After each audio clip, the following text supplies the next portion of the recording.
देश की रक्षा करते हुए सरहद पर लड़ते हुए एक जवान, एक सैनिक की स्थिति का मैं वर्णन अपनी कविताओं के माध्यम से करता हूं कि जब वो बर्फीली घाटी में सीना ताने डटा होगा, भारत की रक्षा में वो इंच इंच कटा होगा।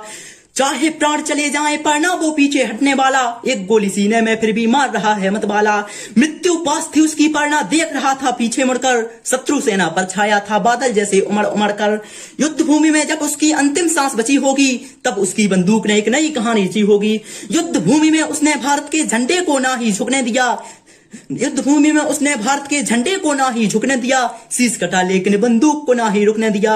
इतिहास में ऐसे कई वीरों का वर्णन है जिनका सिर धड़ से अलग हो गया, फिर भी उन्होंने उनका धड़ लड़ता रहा दुश्मनों से, कि शीश कटा फिर भी बंदूक को ना ही रुकने दिया।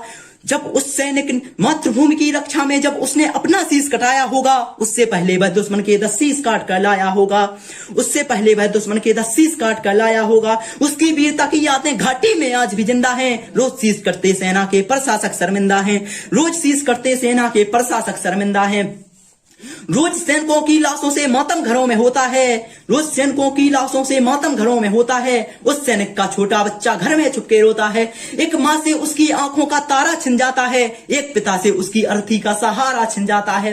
कि एक सैनिक की पत्नी विधवा हो जाती है, एक बहन की राखी घाटी में खो जाती है। उसकी वीरता तो दुश्मन को भी याद रही होगी, उसके रणशोड़ित की चर्चा घाटी ने भी की होगी, उसके रणशोड़ित की चर्चा घाटी ने भी की होगी। कि चाहे इंच इंच कटा पर वो ना पीछे हटा होगा, मातृभूमि की रक्षा में वो टुकड़ों में भी बटा होगा। जब वो बर्फीली घाटी में सीना ताने डटा होगा, भारत की रक्षा में वो इंच इंच कटा होगा। कि जब उसका शरीर छोटे छोटे टुकड़ों में कटा हुआ उसके घर आता है, तो उसे देखकर उसकी माँ क्या कहती है, सुनिएगा। कि साहब, जब आपने मेरे लाडले को भर्ती किया था, तब 1 इंच आपने कम न लिया था। अब दे रहे हो आप मेरे बेटे के टुकड़े, क्या मैंने उस दिन लाल कटा दिया था, क्या मैंने उस दिन लाल आधा दिया था। कि आखिरी बार अपने लाल का मुखड़ा न देख पाई, ओ मेरे बेटे उस वक्त तेरे प्रण की याद आई। वो बेटा पहले अपनी माँ से कहता था कि तू सिर्फ मेरी माँ है, लेकिन ये भारत माँ पूरे देश की माँ है, इसकी रक्षा के लिए मुझे अपने प्राण भी अर्पण करने पड़े तो मैं पीछे नहीं हटूंगा। कि कह रहा था माँ मैं तुमसे मिलने आऊंगा, साथ में तुम सबके दिवाली मनाऊंगा।